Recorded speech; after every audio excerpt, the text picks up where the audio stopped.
आपको क्यों लगता है कि कुछ सच कभी बाहर नहीं आने चाहिए?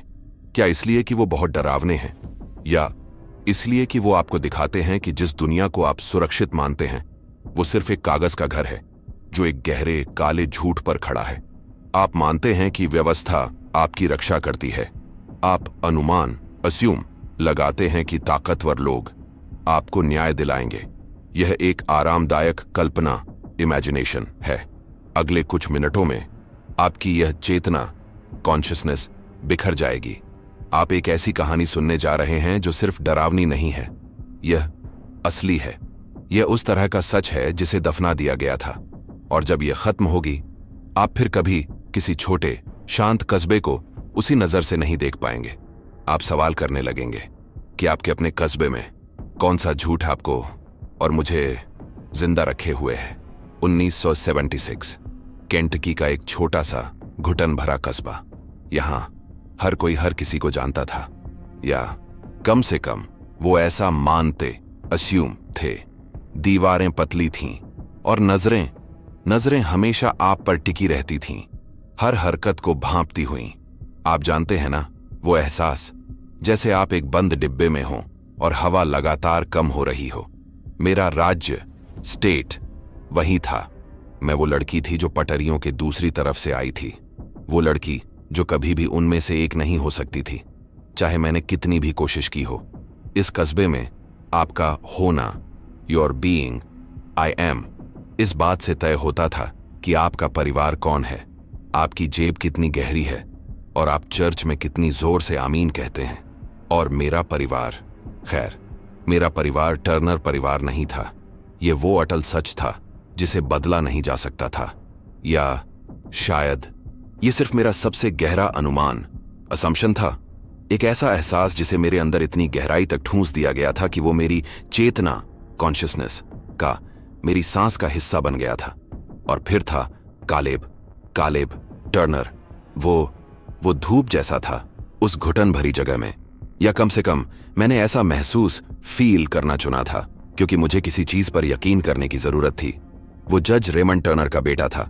जज टर्नर, एक ऐसा नाम जो कस्बे में कानाफूसी में नहीं बल्कि खौफ में लिया जाता था। एक ऐसा आदमी जिसके पास सब कुछ संचालित, ऑपरेट करने की शक्ति, पावर थी। शेरिफ, मेयर, यहां तक कि मौसम भी, लोग ऐसा कहते थे। कालेब उनका इकलौता वारिस था, कस्बे का सुनहरा लड़का जिसके लिए सारे दरवाजे खुले थे।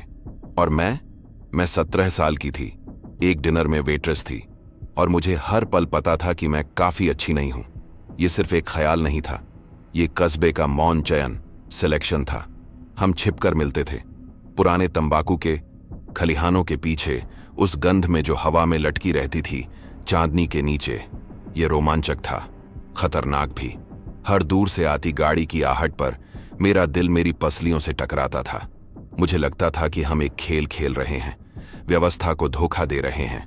मुझे नहीं पता था कि यह खेल सिर्फ मेरा आंतरिक संसार, इनर वर्ल्ड नहीं था। यह उनकी बिछाई हुई शतरंज की बिसात थी, और मैं सिर्फ एक प्यादा थी। जज टर्नर की आंखें, मैंने उन्हें सिर्फ दूर से देखा था, लेकिन वो आंखें आप पर चिपक जाती थीं। चर्च में जब वो पादरी को घूरते थे, या जब उनकी काली लिंकन कॉन्टिनेंटल गाड़ी शहर के बीच से गुजरती थी, जैसे कोई शार्क पानी में तैर रही हो, वो आंखें सब कुछ देखती थीं, सब कुछ तौलती थीं। ऐसा लगता था जैसे वो कस्बे के हर निवासी के राज्य, स्टेट को नियंत्रित करते हैं। कौन अमीर है, कौन गरीब, कौन सम्मानित है, और कौन रास्ते का रोड़ा है। कालेब मुझसे कहता था कि उसके पिता बस सख्त हैं, कि वो मुझे पसंद करेंगे जब वो मुझे जानेंगे। तुम बस उन्हें जानती नहीं हो, वो हमेशा कहता। लेकिन भावना ही कुंजी है, फीलिंग इज द की, है ना? और मुझे जो महसूस होता था वो डर नहीं था, वो आतंक था। एक ठंडा, रेंगता हुआ आतंक जो आपकी रीढ़ में बस जाता है। मुझे लगता था कि मैं उनकी निखुअंत, सफेद पिकेट फेंस वाली दुनिया में एक गंदा दागा हूं, एक ऐसा दाग जिसे वो किसी भी कीमत पर बर्दाश्त नहीं करेंगे। उस वक्त मुझे यह एहसास नहीं था कि वो दाग मिटाने के लिए किस हद तक जा सकते हैं। वो सिर्फ कानून नहीं बनाते थे, वो हकीकत को अपनी मर्जी से मोड़ते थे। हमारा रिश्ता एक बुदबुदा था जो गंदे पानी पर तैर रहा था, नाजुक, और फटने के कगार पर। हम कस्बे की नजरों से बचते रहे, परछाइयों में जीते रहे, लेकिन छोटे कस्बों में राज ज्यादा देर तक राज नहीं रहते। वो हवा में घुल जाते हैं, दरवाजों के नीचे से सरक आते हैं। एक शाम हम झील के पास थे, कालेब की गाड़ी में, और तभी शेरिफ की गाड़ी धीमी हुई। बत्तियां नहीं जलीं, बस वो वहीं रुकी रही, 20 गज दूर, सिर्फ एक पल के लिए। रोशनी सीधी मेरी आंखों पर पड़ी, मुझे अंधा करते हुए। कालेब ने मेरा हाथ इतनी जोर से पकड़ा कि मेरी उंगलियां दुखने लगीं। घबराओ मत, उसने फुसफुसाया, लेकिन उसकी आवाज में तनाव था। लेकिन मेरी चेतना, कॉन्शियसनेस, चीख रही थी। मैं पकड़ी गई थी। वो जानते थे। अगले दिन डिनर में मिसेस हेंडरसन ने, जो जज की पत्नी की दोस्त थी, मुझे घूर कर देखा और कॉफी का कप वापस कर दिया। कहा कि वो खट्टी है। मैंने जो अनुमान, असम्पशन लगाया था कि मैं अवांछित हूं, वो अब बाहर की दुनिया में ठोस हो रहा था, एक हथियार बन रहा था। यह अब सिर्फ मेरा आंतरिक संसार, इनर वर्ल्ड नहीं था, यह उनका हथियार बन रहा था। वो जानते थे कि मैं कमजोर महसूस करती हूं। वो जानते थे कि मैं काफी अच्छी नहीं हूं, और वो इसी पल का इंतजार कर रहे थे। कालेब ने मुझसे वादा किया था। वो मेरे आंसू पोंछता था और कहता था कि हम इस कस्बे से चले जाएंगे, कि हम कैलिफोर्निया जाएंगे, समंदर के किनारे रहेंगे, जहां कोई हमारा नाम नहीं जानता, जहां जज टर्नर की परछाई हम तक नहीं पहुंच सकती। मैंने उसकी बात पर विश्वास, बिलीफ, असम्पशन किया, क्योंकि मुझे करना था। मैंने उस भविष्य को महसूस, फील करने की कोशिश की, उसे अपनी हकीकत बनाने की कोशिश की।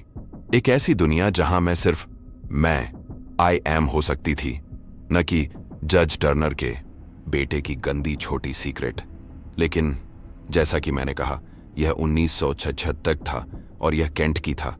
यहां की जमीन पुरानी थी और यहां के राजा वो जमीन में गड़े मुर्दों से भी ज्यादा गहरे थे। मुझे लगा कि हमारा प्यार हमारा बच निकलने का रास्ता है, हमारी आजादी का टिकट। यह कितनी बड़ी बेवकूफी थी। यह बच निकलने का रास्ता नहीं था, यह एक जाल था जो बड़ी सावधानी से बिछाया गया था, और मुझे नहीं पता था कि मैं पहले से ही, यू ऑलरेडी आर, उस जाल में फंस चुकी थी, मेरे हिलने डुलने से पहले ही। क्योंकि उस वक्त मेरे अंदर एक और राज पनप रहा था, एक राज जो इतना बड़ा था कि वह उस कस्बे की नींव हिला सकता था, एक राज जो उन सभी को तबाह कर सकता था। या सिर्फ मुझे। वो एहसास, वो पेट में मरोड़ वाला डर तब शुरू हुआ जब चांद पूरा होकर फिर से घटने लगा और मेरा वक्त नहीं आया। हर सुबह मैं एक नए राज्य, स्टेट में जागती थी। पहले उम्मीद, फिर शक, और फिर आतंक। इस कस्बे में आप डॉक्टर के पास नहीं जा सकते, आप किसी से पूछ नहीं सकते, हर दीवार के कान थे। इसलिए मैंने डिनर से चुराए हुए पैसों से गैस भरी और 2 कस्बे दूर एक ऐसी जगह गाड़ी चलाई जहां किसी ने मेरा चेहरा नहीं देखा था। वो छोटी सी दवा की दुकान की ठंडी, बेरंग रोशनी। मैंने वो बक्सा ऐसे खरीदा जैसे वो जहर हो। जब मैंने वो 2 गुलाबी लकीरें देखीं तो बाथरूम का फर्श मेरे नीचे से खिसक गया। यह सिर्फ एक समस्या नहीं थी, यह एक चयन, सिलेक्शन था जो मेरे लिए कर दिया गया था। मेरी कल्पना, इमेजिनेशन, उस भविष्य को नहीं देख पा रही थी। यह सिर्फ मेरी जिंदगी नहीं थी, यह अब एक राज था जो मुझे जिंदा निगल सकता था। और भावना ही कुंजी है। Feeling is the key. और मुझे मौत जैसा महसूस हो रहा था। कालेब को बताना, वो रात मेरे आंतरिक संसार, इनर वर्ल्ड में हमेशा के लिए जल चुकी है। वो खलिहान के पीछे कांप रहा था, लेकिन डर से नहीं, गुस्से से। पहले मुझ पर, फिर दुनिया पर, और फिर अचानक वो शांत हो गया। एक ऐसी शांति जो तूफान से पहले आती है। मैं अपने परिवार को बताऊंगा, उसने कहा। उसकी आवाज सपाट थी। वो सब संभाल लेंगे, संभाल लेंगे। ये शब्द मेरे कानों में गूंजते रहे जैसे कोई हथौड़ा। यह मदद का वादा नहीं लगता था, ये किसी चीज को खत्म करने का ऐलान लगता था। उस पल मुझे एहसास हुआ कि मैं अब इस खेल में नहीं थी। यह अब टर्नर परिवार की संचालित शक्ति, ऑपरेंट पावर थी जो हरकत में आ गई थी। मुझे लगा कि मैं एक भंवर में खिंचती जा रही हूं। और कालेब ने मुझे बचाने की कोशिश भी नहीं की। उसने बस मुझे अंदर धकेल दिया। मेरी चेतना, कॉन्शियसनेस चीख रही थी कि भागो, लेकिन मेरे पैर जमीन में जमे हुए थे। अगले दिन सब कुछ बदल गया। कालेब नहीं आया, उसकी जगह डॉक्टर इवांस आए। वही डॉक्टर जिन्होंने मेरी माँ का हाथ सिला था जब वो छोटी थीं। लेकिन उनकी आंखें वो ठंडी थीं, खाली। उन्होंने मुझसे बात नहीं की, उन्होंने मेरे बारे में बात की जैसे मैं वहां थी ही नहीं। गहरा सदमा, उन्होंने मेरी माँ को बताया, जो भ्रमित दिख रही थी। एक नर्वस ब्रेकडाउन। मैं चीखी। मैंने कहा, मैं बीमार नहीं हूं। मैंने उन्हें सच बताने की कोशिश की, लेकिन मेरी आवाज हवा में खो गई। ये एक अनुमान, असम्पशन नहीं था, ये एक फरमान था। जज टर्नर ने फैसला सुना दिया था। मैं गर्भवती नहीं थी, मैं पागल थी। उन्होंने मेरी हकीकत को मुझसे छीन लिया और उसे एक बदसूरत, डरावने मुखौटे से बदल दिया। मुझे एहसास हुआ कि वो मुझे सजा नहीं दे रहे थे, वो मुझे मिटा रहे थे। वो मेरी मैं हूं, आई एम की भावना को ही खत्म कर रहे थे। मुझे मेरे परिवार से ऐसे छीन लिया गया जैसे मैं कोई चीज हूं। कोई अलविदा नहीं, कोई सफाई नहीं। जज टर्नर के दो आदमी जो सूट पहने थे लेकिन जिनकी आंखें कातिलों जैसी थीं, मुझे एक काली गाड़ी में ले गए। मेरी माँ दरवाजे पर रोती रही। उन्हें बताया गया कि यह मेरी भलाई के लिए है। घंटों तक गाड़ी चलती रही, टूटी फूटी सड़कों पर जहां सिर्फ मकई के खेत थे और सन्नाटा। हम एक अलग थलग जर्जर फार्मा हाउस पर रुके। वहां एक औरत इंतजार कर रही थी, पतली और सख्त जैसे कोई सूखी टहनी। यह आंट मार्गरेट हैं, एक आदमी ने कहा। वो मेरी आंट नहीं थी, वो मेरी जेलर थी। वो घर मेरी कब्र बनने वाला था। मुझे उस पल एहसास हो गया था कि मैं पहले से ही यू ऑलरेडी आर उस दुनिया के लिए मर चुकी थी जिसे मैं जानती थी। उस फार्म हाउस में जिंदगी नहीं थी, वो बस वक्त का गुजरना था। कोई फोन नहीं था, कोई कार नहीं, बाहर की दुनिया से कोई संपर्क नहीं। आंट मार्गरेट मुश्किल से बात करती थी। वो बस मुझे देखती रहती थी जैसे मैं कोई जानवर हूं जिसे काबू में रखना है। मेरे दोस्त, मेरा परिवार, उन्हें बताया गया था कि मैं एक निजी सुविधा में हूं, ठीक हो रही हूं, लेकिन मैं ठीक नहीं हो रही थी। मैं गायब हो रही थी। मेरा राज्य, स्टेट, सिर्फ अलगाव का था। मेरा पेट हर दिन थोड़ा और बढ़ता गया। इस बात का जिंदा सबूत कि मैं पागल नहीं थी, लेकिन यह सबूत सिर्फ मैं और मार्गरेट ही देख सकते थे। टर्नर परिवार ने सिर्फ मेरा नाम नहीं चुराया था, उन्होंने मेरा वजूद चुरा लिया था। उन्होंने मुझे एक ऐसी कहानी में बदल दिया था जो वो कस्बे को सुना रहे थे। टूटी हुई, अस्थिर लड़की, और उस कहानी में बच्चे का कोई जिक्र नहीं था। महीने बीत गए। आप जानते हैं, वक्त एक अजीब चीज है जब आपके पास गिनने के लिए सिर्फ अपनी धड़कनें हों। मेरा राज्य, स्टेट, एक रेंगता हुआ सन्नाटा था। फार्म हाउस की हवा बासी थी, जैसे वो भी सांस रोके हुए हो। दिन ढलते थे, सूरज मकई के खेतों के पीछे डूबता था और आसमान बैंगनी हो जाता था। मैं घंटों उस खिड़की से बाहर देखती रहती थी, उस एक अकेली गंदगी भरी सड़क को। कोई गाड़ी नहीं आती थी, कोई नहीं। मेरा पेट वो बढ़ता रहा। यह मेरी चेतना, कॉन्शियसनेस का, मेरे मैं हूं, आई एम का इकलौता सबूत था कि मैं पागल नहीं थी, कि वो सब झूठ था। आंट मार्गरेट, वो एक परछाई थी। वो खाना रखती थीं, दरवाजा बंद करती थीं और मुझे घूरती रहती थीं। उसकी आंखें कहती थीं कि मैं पहले से ही यू ऑलरेडी आर हार चुकी हूं।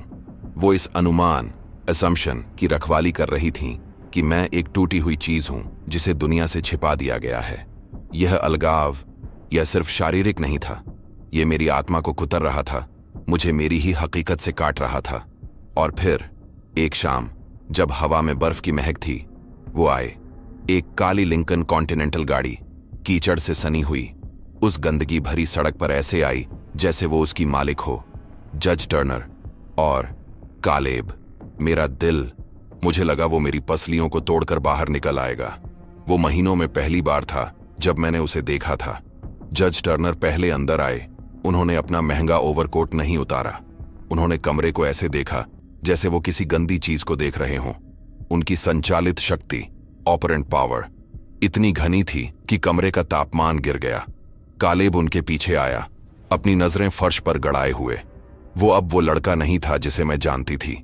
वो अपने पिता के आंतरिक संसार, इनर वर्ल्ड का एक हिस्सा बन गया था, एक कमजोर, डरा हुआ हिस्सा। तुम ठीक लग रही हो, जज ने कहा। उनकी आवाज में कोई गर्मी नहीं थी। ये एक सवाल नहीं था, यह एक आकलन था, जैसे कोई किसान अपनी फसल देख रहा हो। हमें एक हल मिल गया है, जज ने कहा, सीधे मेरी आंखों में देखते हुए। आंट मार्गरेट ने मुझे एक कप ठंडा पानी दिया। मेरे हाथ कांप रहे थे। ओहायो में एक क्लिनिक है, बहुत निजी। वो स्थिति को संभाल लेंगे। स्थिति? उन्होंने मेरे बच्चे को स्थिति कहा। कालेब ने कुछ नहीं कहा। वो बस खिड़की से बाहर देखता रहा, जैसे वो उस कमरे में था ही नहीं। तुम वहां कुछ हफ्ते रहोगी, जज ने जारी रखा, जब तक सब कुछ निपट नहीं जाता। फिर तुम घर आ सकती हो। हम कहेंगे कि तुम ठीक हो गई हो। मेरी कल्पना, इमेजिनेशन, उस शब्द पर अटक गई। निपट, डील विद। वो मुझे ठीक नहीं कर रहे थे, वो सबूत मिटा रहे थे।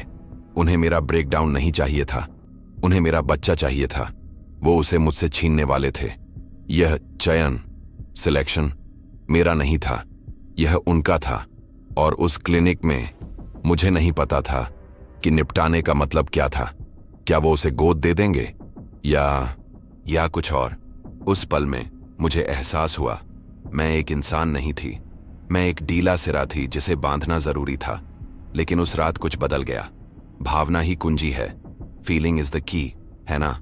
और मैंने जो महसूस किया वो सिर्फ डर नहीं था, वो शुद्ध आतंक था। और आतंक आपको पंगु बना सकता है, या वो आपको वो ताकत दे सकता है जिसके बारे में आप नहीं जानते थे कि आपके पास है। जैसे ही उस काली गाड़ी की लाल बत्तियां सड़क के अंत में गायब हुईं, मैंने एक चयन, सिलेक्शन किया। मेरा डर मेरी कल्पना, इमेजिनेशन को ईंधन दे रहा था। मैं वो क्लिनिक देख सकती थी, सफेद दीवारें, नर्सों के ठंडे हाथ, एक बच्चे का रोना जिसे मुझसे दूर ले जाया जा रहा था। नहीं, मैं उन्हें यह नहीं करने दे सकती थी। मैं उस रात जागी रही, चांद को बादलों के पीछे से निकलते देखती रही। मेरा आंतरिक संसार, इनर वर्ल्ड, युद्ध में था। एक हिस्सा कह रहा था कि तुम नहीं कर सकती, तुम फंस गई हो। लेकिन दूसरा हिस्सा, वो हिस्सा जो अब सिर्फ मैं, आई एम नहीं था, बल्कि हम थे, वो कह रहा था, भागो। मैंने अपने जूते पहने। मैंने वो कुछ डॉलर लिए जो मैंने डिनर से बचाए थे और अपनी जेब में रखे थे। मैंने दरवाजा खोला। आंट मार्गरेट अपने कमरे में सो रही थी। मैंने सांस रोकी और अंधेरे में कदम रख दिया। वो रात कभी खत्म नहीं हुई। मैं बस चलती रही, गर्भवती, डरी हुई, अकेली। हर आहट पर मैं सड़क किनारे खाई में कूद जाती। हवा मेरे फेफड़ों को जला रही थी। मेरे पैर सुन्न हो गए थे, लेकिन मैं रुकी नहीं। मेरी चेतना, कॉन्शियसनेस सिर्फ एक चीज पर टिकी थी, चलते रहो। मुझे नहीं पता था कि मैं कहां जा रही हूं, बस उस घर से दूर। घंटों बाद जब आसमान हल्का भूरा होने लगा था, मैंने उसे देखा। एक रोशनी, एक गैस स्टेशन, एक पे फोन। मेरे हाथ इतने कांप रहे थे कि मैं सिक्का नहीं डाल पा रही थी। मैंने अपनी सबसे अच्छी दोस्त एली का नंबर मिलाया। वो इकलौती थी जिस पर मैं भरोसा कर सकती थी। फोन बजता रहा। एक बार, दो बार, हेलो। उसकी नींद भरी आवाज आई, एली। मैं रो पड़ी। मेरी आवाज टूट गई। एली, प्लीज, वो मुझे मिटाने की कोशिश कर रहे हैं, प्लीज मुझे ढूंढो। मैंने उसे गैस स्टेशन का नाम बताया और फिर फोन कट गया। मैं वहीं ढह गई, ये नहीं जानते हुए कि क्या मैंने अभी अपनी जान बचाई थी या सिर्फ अपनी मौत को कुछ देर के लिए टाल दिया था। मैं उस फोन बूथ के ठंडे कांच से सटी हुई थी। हर गुजरती हेडलाइट मुझे चौंका देती थी। क्या वो जज के आदमी थे? क्या मार्गरेट जाग गई थी? मेरी चेतना, कॉन्शियसनेस हजारों टुकड़ों में बंटी हुई थी। हर टुकड़ा एक नए डर का अनुमान, असम्पशन लगा रहा था। और फिर एली की पुरानी खटारा शेवी घूमती हुई आई। जब उसने मुझे देखा तो उसकी आंखें, भगवान, वो ऐसे चीखी जैसे उसने कोई भूत देख लिया हो। तुम जिंदा हो, उसने मुझे कार में खींचते हुए कहा। तुम्हें क्या हुआ? तुम्हारे घर वाले कहते हैं कि तुम वर्जीनिया के एक प्राइवेट हॉस्पिटल में हो। उन्होंने कहा कि तुम्हें एपिसोड हुआ था। एपिसोड, ब्रेकडाउन, अस्थिर। उन्होंने मेरे लिए एक पूरी नई जिंदगी गढ़ दी थी। एक ऐसा राज्य, स्टेट, जिसमें मैं एक ऐसी पीड़ित थी जिसका अपनी हकीकत पर कोई काबू नहीं था। एली ने बताया कि कस्बे में हर कोई इस कहानी को मानता है।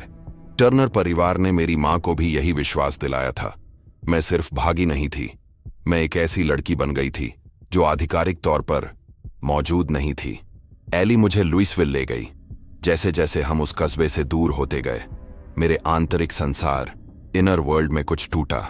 वो डर, वो अभी भी था, लेकिन अब वो मेरे साथ गाड़ी में बैठा था, मेरा पीछा नहीं कर रहा था। भावना ही कुंजी है, फीलिंग इज द की। और मैंने आजादी को महसूस किया, भले ही वो कड़वी और खतरनाक थी। एली मुझे एक विमेन्स शेल्टर ले गई, एक ऐसी इमारत जहां किसी ने मेरा नाम नहीं पूछा। वहां की औरतें, उनकी आंखों में भी अपनी अपनी कहानियां थीं। वो टूटी हुई नहीं थीं, वो लड़ाकू थीं। पहली बार मुझे लगा कि शायद मैं पागल नहीं थी, शायद मैं अकेली नहीं थी। उस रात मैं एक खटमल भरे गद्दे पर सोई, लेकिन महीनों में पहली बार मैंने अपनी आंखें बंद की, यह जानते हुए कि आंट मार्गरेट मुझे घूर नहीं रही थी। यह एक नई चेतना, कॉन्शियसनेस की शुरुआत थी। मैं अब जज टर्नर की स्थिति नहीं थी, बस मैं हूं, आई एम थी, और यह काफी था। 2 हफ्ते बाद उस अजनबी शहर की गुमनामी में मैंने अपनी बेटी को जन्म दिया। मैंने उसका नाम होप रखा। यह बचकाना लग सकता है, लेकिन उस पल जब मैंने उसे अपनी गोद में लिया, वो सिर्फ एक अनुमान, असम्पशन या कल्पना, इमेजिनेशन नहीं थी। वो असली थी, वो मेरी हकीकत थी। वो इस बात का सबूत थी कि टर्नर परिवार की संचालित शक्ति, ऑपरेंट पावर, मेरी मैं हूं, आई एम की भावना को नहीं कुचल सकती थी। वो मुझसे मेरी जिंदगी, मेरा नाम, मेरा परिवार छीन सकते थे, लेकिन वो इसे नहीं छीन सकते थे। यह मेरा चयन, सिलेक्शन था। उस ठंडे बांझ अस्पताल के कमरे में मैंने एक वादा किया, मैं कभी वापस नहीं जाऊंगी, मैं कभी उन्हें उसे ढूंढने नहीं दूंगी। हम गायब हो जाएंगे, लेकिन इस बार अपनी शर्तों पर। कई साल बीत गए। होप बड़ी हो रही थी, उसकी आंखें मेरी जैसी थीं, लेकिन उसकी हंसी, वो उसकी अपनी थी, आजाद। मैंने लुइसविल में एक नई जिंदगी बनाई, लेकिन वो सवाल, वो मेरे आचरण, स्टेट कंडक्ट में हमेशा सुलगते रहे। एली की मदद से और एक वकील के जरिए, जिसे मैंने अपनी जिंदगी की सारी बचत दे दी, सच सामने आया। यह सिर्फ घबराहट में किया गया कोई काम नहीं था, यह एक साजिश थी। जज टर्नर ने डॉक्टर इवांस को पैसे खिलाए थे, मेडिकल पेपर, वो सब जाली थे। ब्रेकडाउन का पूरा नाटक मुझे बदनाम करने के लिए रचा गया था, ताकि मुझे कानूनी तौर पर अयोग्य घोषित किया जा सके।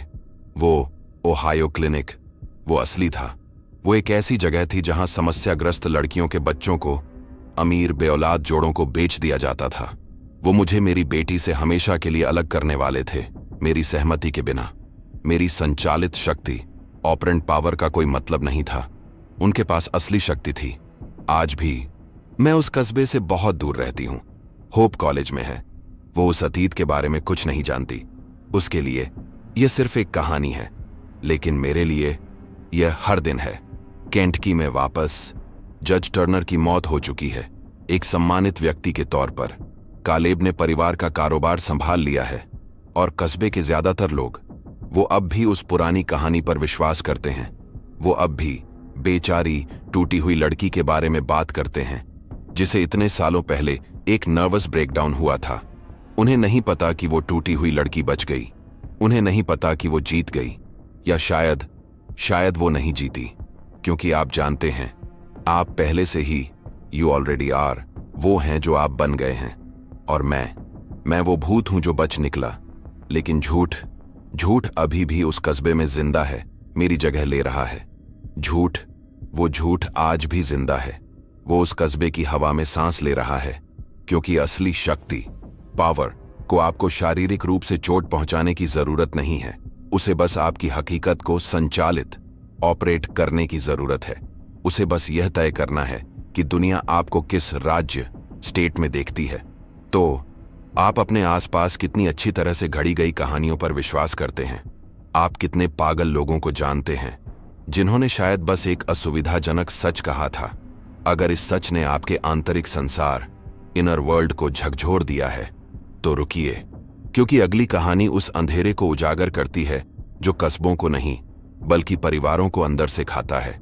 सब्सक्राइब करें और उस परछाई का इंतजार करें, जिसे आप हमेशा से जानते थे कि वो वहां है।